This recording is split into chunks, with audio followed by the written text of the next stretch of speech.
Naniniwala ba kayo na pwede kang gumaling kahit tubig lang ang inumin mo? Kasi ako naniniwala ako sa power ng placebo, lalo na kung ang nagbibigay sa iyo ay babaylan na may kasamang bulong at sigaw. Oo, tama yan, placebo. Hindi ito yung nakikita mo sa TV. Ito yung kapag naniwala ka, gagaling ka talaga kahit walang gamot. Dati ang babaylan ang the best health experts natin.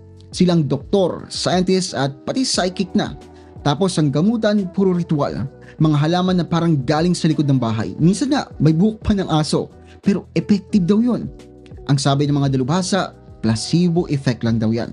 Dahil naniniwala tayo, nagiging happy ang brain natin, nagre-react ang katawan natin, tapos gumagaling.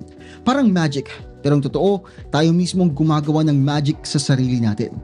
Ibig sabihin pala, ang utak natin ay mas malakas pa sa antibiotics.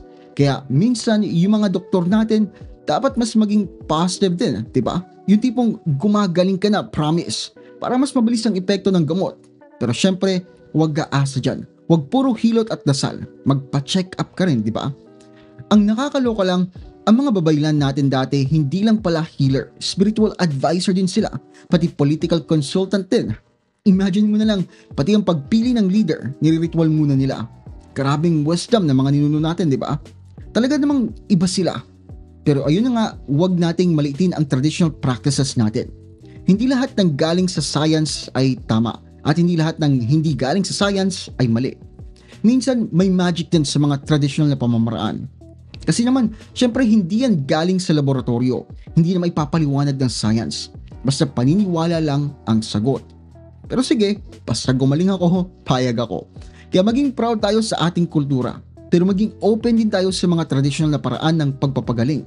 Baka naman sa susunod na magkasakit ka, imbis na agad-agad maggamot, subukan mo rin sigurong magdasal.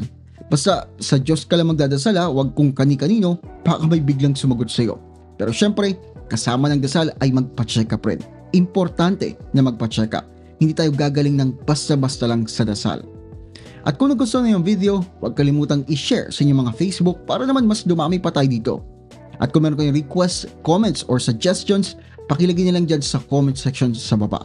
Maraming salamat sa panonood at kita-kits tayo sa next video.